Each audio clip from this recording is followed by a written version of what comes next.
What do you get when it's late August in hardiness zone 1B and summer has been filled with long stretches of cold, cloudy, wet weather?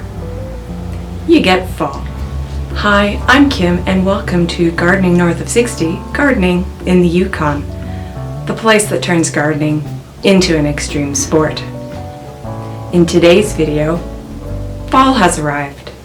I have to admit, even for us here in Whitehorse, Yukon, fall seems to have arrived early. Just last week it seemed like late summer, but since then nature has flipped the season switch. Although there had been hints to the changing season as much as 6 weeks ago, something I showed in my late July update video. Now with more trees changing colors and the colors in the hills, there's no way we can deny it any longer. Fall is here. So what does that mean for the greenhouse plants? Because our greenhouse isn't heated, the cooler evenings will present a challenge for trying to manage the greenhouse temperature and the white mold problem that we've been having at the same time. As I mentioned in an earlier video, I have been keeping the window in the screen door open to help manage the humidity and airflow in the greenhouse. But with overnight low temperatures like what we had last night, which was +3 Celsius or 37 Fahrenheit, I'll need to close it soon. With the onset of fall, I'm no longer worrying about the tomato blight issue.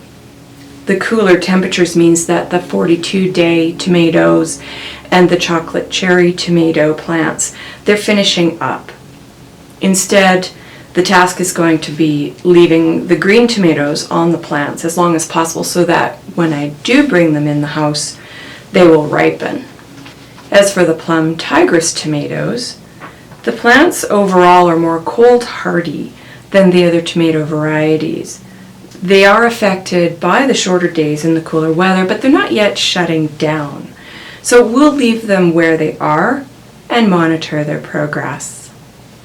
I'll also be harvesting the garlic and the herbs soon, so watch for an upcoming video on that. And I will be focusing on keeping the squash plants warm and happy so that they can get as far along as possible with ripening their fruit before we have to harvest and bring the fruit indoors for storage. The bush beans, the watermelon, and the cucumber plants have pretty much finished, and I'll be taking them out of the greenhouse in the next few days. And I've already brought some of the pepper plants indoors and put them under a grow light so that they can finish setting up their fruit. Because they're more cold tolerant, I'll leave the corn for another week or so, and the celery and onions probably until the first hard frost. Then I'll cut the celery and and dry the onions for storage. As I look back on where we were just 3 months ago, when we first put the plants out in late May, and as we're now coming to the end of the season, I'm feeling a little bit sentimental for tough little greenhouse plants. Gardening in hardiness zone 1B is challenging, and this season has been no exception. But they were up for the challenge, and despite some problems, they still came through. And this is what I also find to be so rewarding. Because living up north, we don't always have freshness or variety in our store-bought produce. And because the price of fresh food can be expensive, I love to do what I can to grow tasty, healthy summer treats. And I also enjoy the challenge of trying to push the envelope of what can be grown up here. This year, though, nature pushed back and reminded us that we do live north of 60. Don't forget to check out our other videos in the Extreme Gardening playlist. And if you enjoyed this video, why not like, share, and subscribe? And if you're already a subscriber, thank you for your support. Until next time, thanks for watching.